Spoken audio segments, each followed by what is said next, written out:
안녕하세요, RBC입니다. 여러분 혹시 새로운 메뉴를 알게 됐을 때 한번 먹어보고는 싶지만 맛이 없을까봐 에이 먹던 거나 먹자 했던 적이 있나요?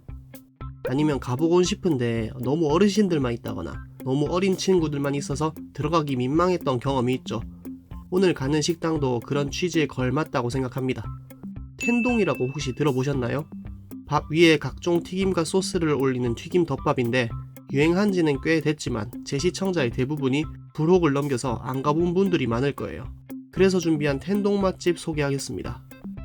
이름은 텐동 요츠야입니다. 울산 삼산동에 있으며 번화가에서 조금 떨어져 있지만 대기줄이 있을 정도로 많이들 찾는 곳입니다. 실제로 대기하는 인원이 꽤 많은지 대기자 명단 작성하는 키오스크가 따로 있더라고요. 사실 저도 처음 먹어본 거라 기대 반 두려움 반이었습니다. 예전부터 SNS에는 많이 올라왔는데 예상되는 맛이라 궁금하지 않았다 해야 하나? 일본 덮밥 특유의 간장 소스와 잘 튀겨진 튀김 그리고 밥, 다들 예상하는 맛 아니겠습니까?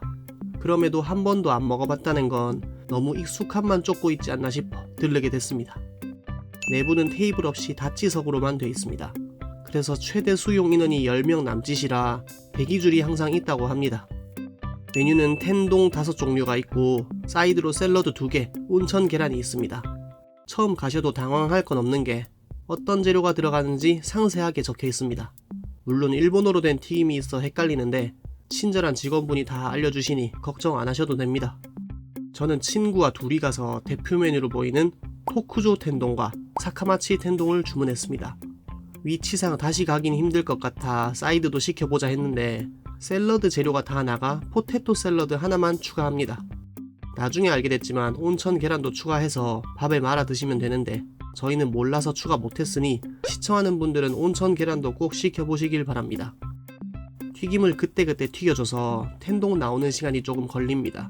그래서 사이드부터 먼저 나오네요. 이 녀석은 포테토 샐러드입니다.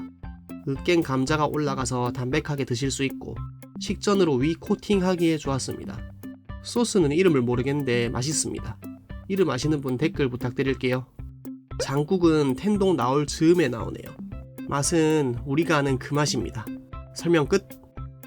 텐동 맛있게 먹는 법 설명서가 있네요. 영상 일시정지해서 참고하시길 바랍니다. 참고로 저는 사카마치 텐동이고 친구는 토쿠조 텐동인데 사카마치엔 전복, 시소이카, 베이비콘이 있고 토쿠조에는 안하고 가리비 관자가 있습니다. 나머지는 새우, 단호박, 연근, 표고, 꽈리고추, 노리가 있네요. 근데 이름 들어보면 무슨 재료인지 알 수가 없죠? 뒤에 음식 보면서 빠르게 설명드리겠습니다. 먼저 토쿠조 텐동부터 보시겠습니다. 다른 메뉴와 다르게 토쿠조 텐동에는 안하고와 가리비 관자가 들어가 있습니다. 안하고가 있어 고소하고 스태미너 넘치게 먹을 수 있고 가리비 관자의 부드러운 식감이 특징인 텐동입니다. 그리고 사카마치 텐동입니다. 전복과 시소이카, 베이비콘이 들어가 있는데 시소이카는 오징어 깻잎말이, 베이비콘은 굵기가 얇은 옥수수 보신 적 있나요? 이름 그대로 아기 옥수수가 들어가 있습니다. 아무래도 전복이 들어간 게 다른 텐동과 큰 차이점이고 시소이카도 짭짤하니 맛있더라고요. 처음엔 먹는 방법을 몰라서 이 많은 튀김과 밥을 어떻게 먹나 했습니다. 잘게 잘라서 밥과 함께 떠먹는 건가? 아니면 반찬처럼 따로? 그런데 먹는 법 설명서를 보니 위에 있는 뚜껑을 그릇 삼아 튀김을 덜으라 하더라고요. 우리가 아는 일반 덮밥처럼 밥과 함께 떠먹는 게 아닌 반찬처럼 튀김은 따로 먹는 거랍니다. 이러면 덮밥이 아니라 덜은 반찬 밥인데 왜 덮밥인지는 저도 잘 모르겠습니다. 그래도 모양은 예쁘더라고요. 보기 좋은 떡이 먹기도 좋은 법이죠. 여튼 이렇게 덜어서 반찬처럼 드시면 됩니다. 네, 감사합니다. 오늘은 원래 연근이 없는 건가요? 연근이요? 메뉴에는 연근도 있고 나온 건 가지가 있죠? 가지로 바뀌어가지고. 아 이제 바뀌었어요? 여기서 잠깐 짚고 넘어가야 할 게 있는데 오로지 튀김 반찬과 밥을 같이 먹는 건 어떤 맛일지 예상 안 되더라고요. 제가 아는 튀김은 간장 소스에 찍어 먹거나 떡볶이 국물에 와장창 찍어 먹는 건데 순수하게 밥과 먹는 건 안 해봤거든요. 근데 먹어보니 어떤 조화인지는 알겠더라고요. 그냥 튀김과 밥이었다면 느끼하고 텁텁했을 건데 일본 덮밥 특유의 달달한 간장 소스와 함께 먹으니 튀김의 바삭함이 누그러지고 느끼함도 덜어져 어울렸습니다. 조리할 때 보니 간장을 튀김과 밥 전체에 뿌리더라고요. 그래서 음식이 다 나왔을 땐 튀김과 밥이 어우러진 상태입니다. 처음 예상했던 튀김 따로 밥 따로의 맛이 아니라서 신기했습니다. 튀김 재료가 전체적으로 담백한 재료라 밥과 잘 어울리더라고요. 가지, 단호박, 전복, 버섯, 안하고 등 보면 밥과 딱히 어울리지 않는 재료는 없습니다. 그래서 반찬으로 덜어 먹으라 했던 것 같습니다. 개인적으로는 안하고와 시소이카가 가장 맛있었고 나머지 재료는 무난하게 밥과 잘 어울렸습니다. 하지만 문제가 하나 있었습니다. 80% 정도 먹었을 때 느끼함이 싹 올라오더라고요.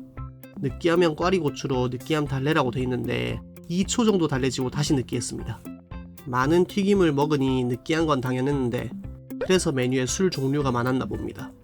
먹다 보니 시원한 하이볼이나 맥주가 생각나는 메뉴였습니다. 다음에 맥주를 꼭 시켜볼까 싶네요. 그래도 제 입맛엔 맞아서 싹싹 비웠습니다. 참고로 숟가락 없이 젓가락만 줘서 밥 먹기 힘들었는데 숟가락은 따로 달라고 하면 주니까 처음부터 숟가락 달라고 하는 걸 추천합니다. 내부를 보니 거의 20, 30대 뿐이더라고요. 한식의 담백함에 익숙한 어른들은 튀김이 많아서 먹기 어려운 메뉴라 생각되는데 그래도 한 번쯤은 도전해보는 걸 추천합니다.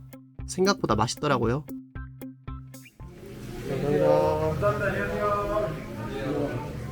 사실 저도 나이가 들어서 조금 느끼하네요.